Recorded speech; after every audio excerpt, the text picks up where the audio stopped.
तुम लोग मुझसे चाहते क्या हो आखिर? ये पहनो। ये सब क्या बकवास है? ये कैसे कपड़े हैं? मैं क्यों पहनूं इन्हें?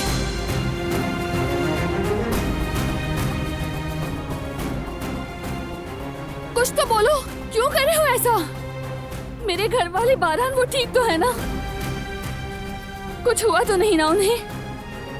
वो सब जिंदा तो है ना? बताओ। नहीं, उन्हें कुछ नहीं हुआ। इंशाल्लाह वो ठीक है, सब लोग ठीक हैं। बाबा, अम्मी, मेरे बहन भाई, जेहान, कुदरत अंकल, या अल्लाह उन्हें कुछ ना हुआ हो, सब खैरियत से हो। चुप क्यों खड़ी हो? कुछ तो बोलो, वो सब ठीक तो है? क्या किया उनके साथ? क्या चाहती हो तुम? खबरदार, दोबारा ऐसा नहीं करना।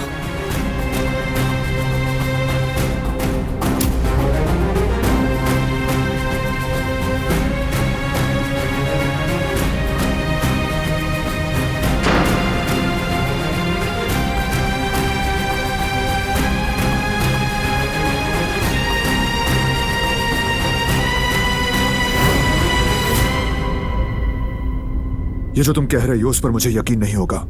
तुम्हें जानने वाला हर शख्स जानता है कि तुम अपनी फैमिली से कितना प्यार करती हो, उनके लिए जान दे सकती हो। तुम बहुत डरी हुई हो, नजर आ रहा है। तुम्हारा डर फितरी है। कोई भी होता तो डर जाता। अब सब ठीक है, मेरा यकीन करो।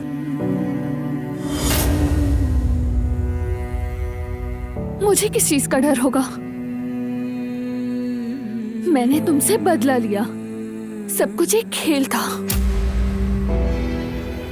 तुमने मुझे जबरदस्ती जबरन अपने घर ले जाकर मुझ पर चिल्लाकर धमकाकर रखा, जबकि मैं एक नाजुक लड़की थी, अपने ख्वाबों और उम्मीदों से भरपूर। मैं तो कुछ नहीं जानती थी, तुम्हें भी नहीं जानती थी।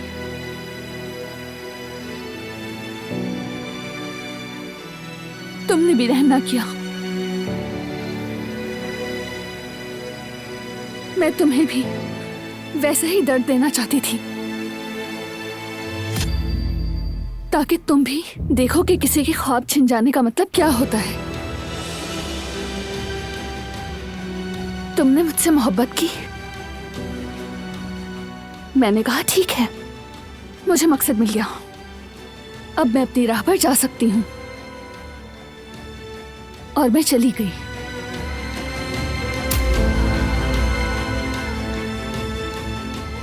यही हकीकत है।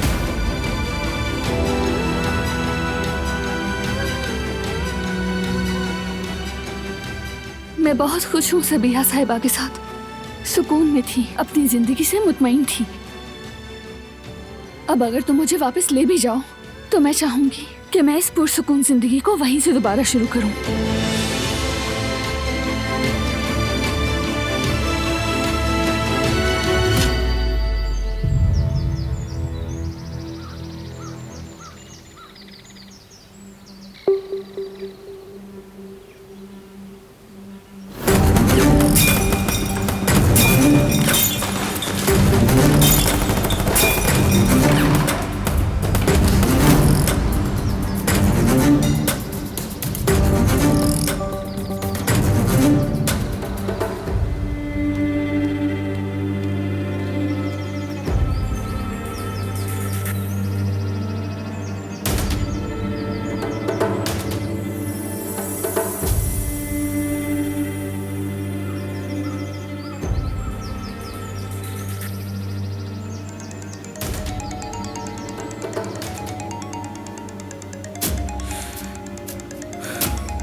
कब से फोन कर रही हूँ, कब से फोन कर रही हूँ और तुम फोन नहीं उठा रहे हो फरात।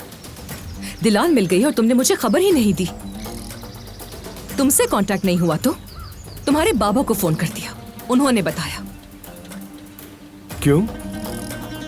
बहुत खुश हो गई हो ना कि तुम्हारी भाभी मिल गई?